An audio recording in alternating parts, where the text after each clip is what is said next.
فلا أقسم بمواقع النجوم وإنه لقسم لو تعلمون عظيم إنه لقرآن كريم في كتاب مكنون لا يمسه إلا المطهرون تنزيل من رب العالمين.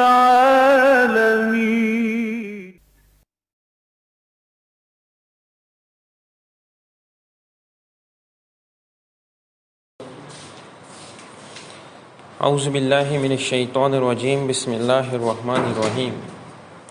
سورۃ النساء کی ہم نے آج صرف ایک آیت کی تلاوت کی ہے، آیت نمبر ہے 101۔ وَإِذَا ضَرَبْتُمْ، اور جب تم سفر کرو، فِي الْأَرْضِ، زمین میں، فَلَيْسَ عَلَيْكُمْ جُنَاحٌ، تو تمہارے اوپر کوئی گناہ نہیں، أَن تَقْصُرُوا مِنَ الصَّلَاةِ، کہ تم نماز میں قصر اختیار کر لو۔ قصر کہتے ہیں کمی کو۔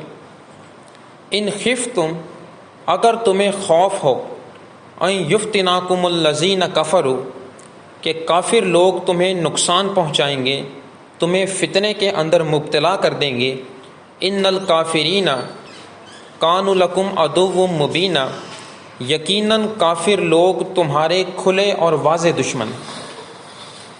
یہ آیت جو ہے اس لحاظ سے بھی بہت زیادہ اہمیت کی حامل ہے کہ پورے قرآن کے اندر صرف ایک مقام ایسا ہے جس کے اندر اللہ پاک نے قصر فی الصلاۃ کی اجازت دی ہے۔ قصر سے مراد ہے نماز کے اندر کمی کرنا۔ اب اس آیت کے اگر آپ ظاہری الفاظ پر غور کریں تو آپ کو معلوم یہ ہوگا کہ اس کے ساتھ دو شرائط ہیں۔ پہلی شرط تو یہ ہے کہ ایک انسان کا سفر کے اندر موجود ہونا۔ دوسری شرط اس کے اندر یہ ہے کہ سفر کے اندر موجود ہو اور اس کے ساتھ اسے کسی قسم کا کوئی خوف بھی ہو۔ یہ تو ہو گئے اس کے ظاہری معنی، اور اسی چیز کو بنیاد بنا کر جو اصحاب ظاہر ہیں اور جو خوارج ہیں وہ اس چیز کو بنیاد بنا کر کہتے ہیں کہ دیکھو قرآن میں یہ دونوں شرطیں اگر پوری ہوتی ہیں تو ایک مسافر کو سفر کے دوران قصر کرنے کی اجازت ہے، لیکن یہ بات درست نہیں، کیونکہ وہ لوگ سنت رسول کو نہیں مانتے، وہ صرف قرآن کے ظاہری الفاظ کو مد نظر رکھتے ہیں اور جو اس کے ظاہر سے چیز سامنے آتی ہے اس کے اوپر وہ عمل کرتے ہیں۔ حالانکہ سنت رسول کو اگر آپ اس کے ساتھ شامل کریں تو یہ بات واضح طور پر سامنے آتی ہے کہ نبی علیہ السلام نے اپنی زندگی میں جو جو بھی سفر کیا اس کے دوران انہوں نے قصر کے ساتھ ہی نماز پڑھی۔ سنت رسول جو ہے اسے قرآن سے بائی پاس نہیں کیا جا سکتا۔ جو شخص بھی نبی علیہ السلام کو بائی پاس کرے گا وہ شخص عیسائی تو ہو سکتا ہے، یہودی ہو سکتا ہے، بت پرست ہو سکتا ہے، مجوسی ہو سکتا ہے، لیکن وہ مسلمان نہیں ہو سکتا۔ تو ہم لوگوں کا موقف جو ہے اس معاملے میں تھوڑا مختلف ہے، سنت رسول کو اس کے ساتھ ضرور شامل کرنا پڑے گا۔ اب سنت رسول جو ہے وہ قرآن کے کسی حکم کی مطلقاً نفی نہیں کر سکتی، یہ ممکن نہیں ہے، لیکن سنت رسول کیا کر سکتی ہے؟ قرآن کے کسی حکم کے اندر اضافہ کر سکتی ہے۔ سنت رسول قرآن کے کسی عام حکم کو خاص کر سکتی ہے۔ مثال کے طور پر ہم اسی اپنے سورۃ النساء کے اندر پچھلے اسباق کے اندر پڑھ چکے ہیں کہ اللہ نے فرمایا کہ یہ تمہارے لیے جائز نہیں کہ تم دو بہنوں کو اکٹھا اپنے نکاح کے اندر رکھ لو۔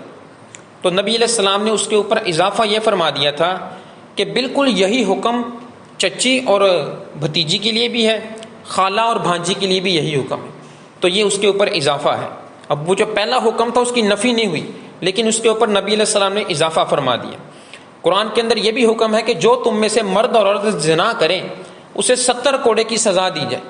تو نبی علیہ السلام نے اس حکم کو خاص کر دیا کہ یہ سزا غیر شادی شدہ جوڑے کے لیے ہے۔ جو شادی شدہ جوڑا ہوگا اگر وہ اس طرح کی حرکت کرتا ہے تو اس کی سزا سنسار کرنا ہے۔ تو یہ تو سنت رسول کا حق ہے. سنت رسول قرآن کے کسی حکم کی مطلقاً نفی نہیں کرتی. اب یہ جو چیز ہے قصر فی الصلاۃ، نبی علیہ السلام کی زندگی سے متعدد روایات اور واقعات آپ کو ایسے مل جائیں گے جس سے قصر فی الصلاۃ ثابت ہے. عبداللہ بن عمر رضی اللہ تعالیٰ عنہ کی نہیں عبداللہ بن عباس رضی اللہ تعالیٰ عنہ کی روایت ہے. وہ کہتے ہیں کہ نبی علیہ السلام نے ایک مرتبہ مدینہ سے مکہ کا سفر کیا، اور اس زمانے میں رب العالمین کے علاوہ کسی کا خوف نہیں تھا.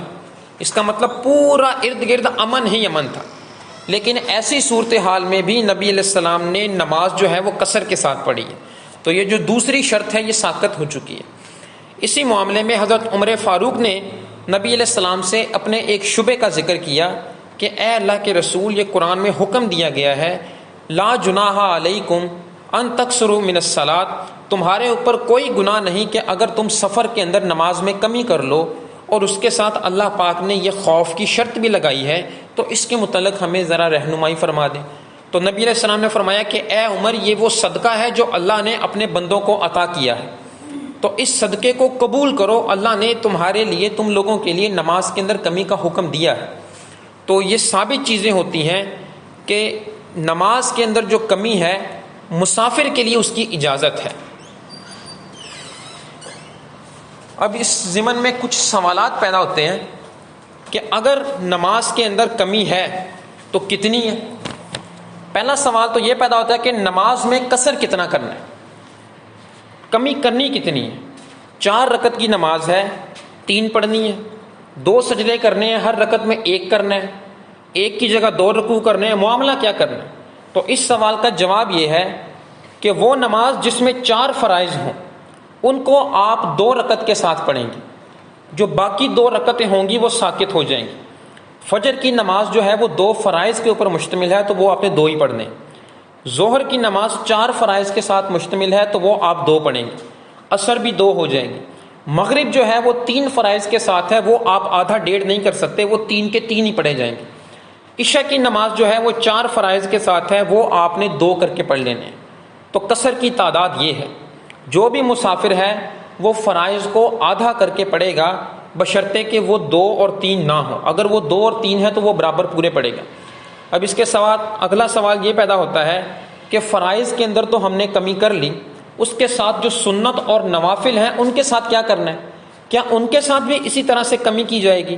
تو علماء یہ لکھتے ہیں کہ فرضوں کا درجہ سب سے زیادہ ہے، اس کے بعد سنت کا درجہ آتا ہے، اور اس کے بعد کہیں جا کر نفل کا درجہ آتا ہے. تو جب فرائض کے اندر اللہ پاک نے کمی کی اجازت دے دی، مسافر کو چھوٹ مل گئی، تو ایسی صورتحال میں اس کے لیے سنت اور نوافل جو ہیں وہ ساقط ہو جائیں گے، ان کو وہ ادا نہیں کرے گا. دوسرا سوال جو پیدا ہوتا ہے کتنا سفر ہو تو مسافر گنا جائے گا. اب یہاں سے ہم پیسیفک سے نکلنے کے بعد کچھ لوگ سندر تک ٹریول کر کے چلے جاتے ہیں، کچھ لوگ جو ہیں وہ ٹھوکر تک ٹریول کرتے ہیں، اور کچھ لوگ اس سے بھی آگے ٹریول کر کے جاتے ہیں. تو ہر بندے کا جو ڈسٹینس ہے وہ مختلف ہے. کچھ لوگ ایسے بھی ہیں جو ایک شہر سے دوسرے شہر ٹریول کرتے ہیں. تو کتنا سفر ہونا چاہیے کہ ایک بندہ مسافر گنا جائے گا؟ تو اس کے متعلق بھی مختلف آراء ہے. ایک رائے تو یہ ہے کہ ایک انسان جب 48 میل کا سفر کرے تو وہ مسافر گنا جائے گا. دوسری رائے یہ ہے کہ اگر کوئی شخص 56 میل کا سفر کرے تو وہ مسافر گنا جائے گا. اب اگر آپ میلز کو کلومیٹر کے اندر آپ لے جائیں جو کہ سمجھنے کے لیے آپ کو آسانی ہوگی، تو 48 میل سے مراد 77.2 کلومیٹر بنتے ہیں. راؤنڈ فگر کریں گے تو 77 کلومیٹر. کہ اگر کوئی شخص اتنا سفر کرنے کا ارادہ رکھتا ہے تو وہ شرعی طور پر مسافر گنا جائے گا. اگر اس سے کلومیٹرز کی تعداد کم ہے تو وہ مسافر نہیں گنا جائے گا. اب یہ بات اور اضافہ کر لیں کہ سفر جو شروع ہوگا وہ آپ کی آبادی سے نکلنے کے بعد گنا جائے گا. جب تک آپ اس آبادی کے اندر ہیں تب تک آپ مسافر نہیں گنے جائیں گے، تب تک آپ کو وہ پوری نماز ہی پڑھنی. دلیل اس کی یہ ہے کہ ایک مرتبہ حضرت علی رضی اللہ تعالیٰ عنہ بصرہ سے سفر کا ارادہ رکھتے تھے، انہوں نے نکلنا تھا، ظہر کا وقت تھا، تو انہوں نے اپنی بستی کے اندر ہی ظہر کی نماز پوری پڑھی تھی 4 رکعت کے ساتھ، اور اپنے ساتھی کو کہا تھا کہ اگر ہم اس فلاں چھاونی تک چلے جاتے تو ہم پھر نماز کے اندر قصر کرتے.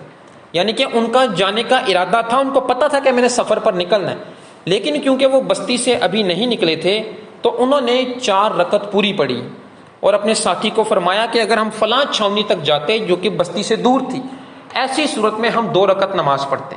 تو اگر آپ اس بستی سے نکلتے ہو اور 77 کلومیٹر کا ارادہ رکھتے ہو سفر کرنے کا تو آپ مسافر گنے جاؤ گے، نماز کے اندر کمی کر سکتے ہو. تیسرا سوال، منزل پر پہنچ کر کتنا عرصہ وہاں قیام کا ارادہ ہو تو مسافر شمار ہوگا؟ کہ میں یہاں سے اب مثال کے طور پر فیصل آباد کے لیے ٹریول کرتا ہوں یا کوئی اور شخص کسی اور شہر کے اندر جانے کا ارادہ رکھتا ہے تو کتنی دیر وہاں رکنا ہو تو وہ مسافر گنا جائے گا؟ تو اس کے متعلق بھی مختلف آراء ہیں. امام ابو حنیفہ کے نزدیک یہ 15 دن کا دورانیہ ہے کہ اگر کوئی شخص کسی منزل پر جا کر 15 دن سے کم رکنے کا ارادہ رکھتا ہے تو وہ قصر کے ساتھ ہی نماز پڑھے گا. امام شافعی کہتے ہیں کہ اگر کوئی شخص کسی مقام منزل پر جا کر 4 دن سے کم رکنے کا ارادہ رکھتا ہے تو وہ قصر کے ساتھ نماز پڑھے گا. امام ابو حنیفہ اس کی دلیل یہ دیتے ہیں کہ نبی علیہ السلام ایک مرتبہ مدینہ سے مکہ تشریف لے گئے حج کرنے کے سلسلے میں. 4 ذی الحج کو وہ مکے کے اندر داخل ہوئے. 15 دن انہوں نے مکے کے اندر قیام کیا، اپنے سارے حج کے معاملات کیے. 15 دن کے بعد جب وہ واپس مدینہ تشریف لائے تو اس دوران 15 دنوں میں انہوں نے قصر کے ساتھ ہی نماز پڑھی. اور امام شافعی کی اپنی ایک دلیل ہے. تو دونوں اپنی اپنی جگہ مجتہد ہیں، اجتہاد کیا ہوا ہے، دونوں میں سے غلط کسی کو نہیں ہم کہہ سکتے. جو امام ابو حنیفہ کے فالوورز ہیں، احناف ہیں، وہ پھر امام ابو حنیفہ کے فالوورز اس 15 دن کو قاعدے کو لے کر چلتے ہیں، اور جو شافعی حضرات ہیں وہ پھر اس 4 دن کے قاعدے کو لے کر چلتے ہیں. اب یہ کیونکہ فقہی بحث ہے اس کے اندر ہم زیادہ ڈیٹیل کے اندر نہیں جائیں گے کیونکہ ہمارا جو سبق ہے وہ درس قرآن کی صورت میں ہے، درس فقہ کی صورت میں نہیں. تو میں آپ کے سامنے یہ دونوں رائے رکھ رہا ہوں. چوتھا سوال یہ ہے، کیا نماز میں قصر کرنا ضروری ہے یا پوری نماز پڑھی جائے تو بھی ہو جائے گی؟ اب عام طور پر یہ بھی لوگوں کو شبہ ہوتا ہے کہ میں مسافر تو ہوں، میں نے 77 کلومیٹر سے زیادہ ٹریول کرنا ہے، یہ قاعدہ مجھ پر لاگو ہوتا ہے. 15 دن سے یا 4 دن سے کم کا میں نے وہاں سفر کرنا ہے، یہ بھی قاعدہ مجھ پر لاگو ہوتا ہے. تو شبہ انسان کے ذہن میں یہ پیدا ہوتا ہے کہ یار اگر میں نے 2 رکعت پڑھ لی تو میری پتہ نہیں نماز ہوگی کہ نہیں ہوگی. تو ایسی صورتحال میں وہ شخص پوری ہی پڑھنا پریفر کرتا ہے. تو اس کے متعلق بھی 2 رائے ہیں جو دونوں تقریباً کسی لحاظ تک کامن ہی ہیں.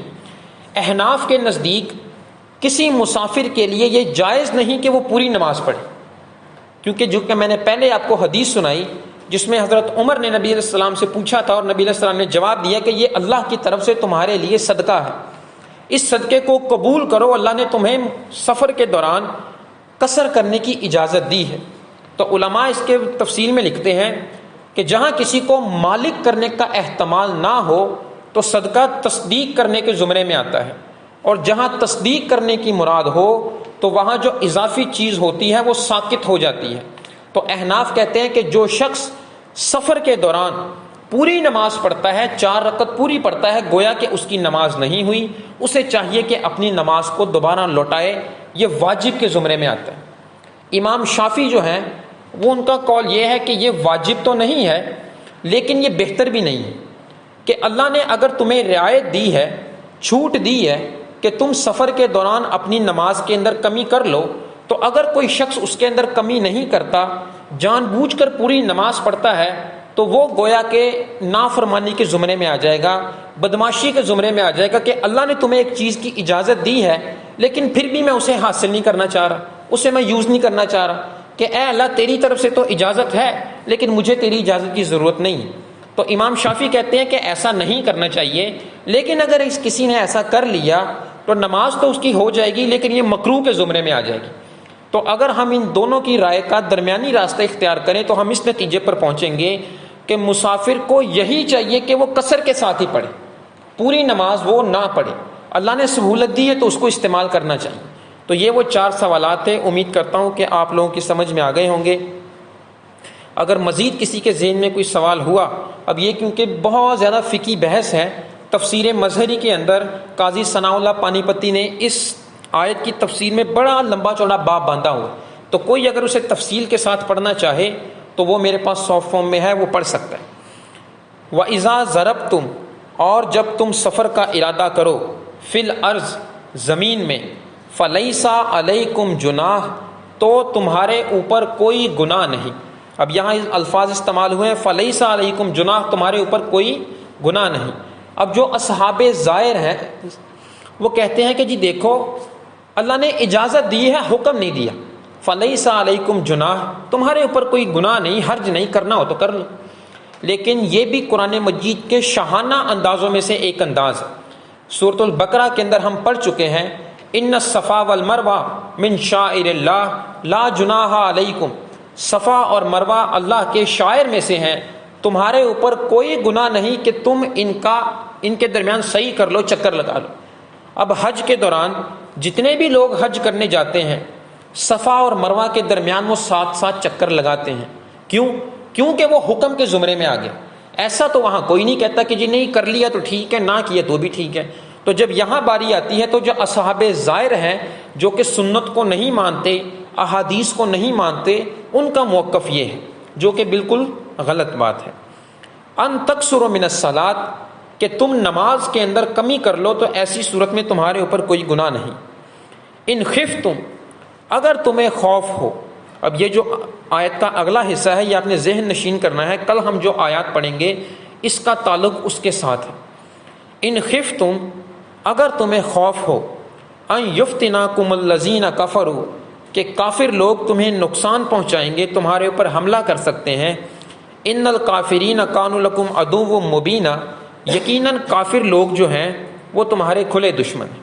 اب اس آیت کے اس والے حصے کا تعلق ہمارے سبق کی اگلی آیات کے ساتھ ہے، تو وہ انشاءاللہ ہم کل پڑھیں گے۔ اگر آج پڑھیں گے تو وقت طویل ہو جائے گا۔ اللہ تعالی ہم سب کو اس قرآن کو سمجھنے کی اور اس پر عمل کرنے کی توفیق عطا فرمائے۔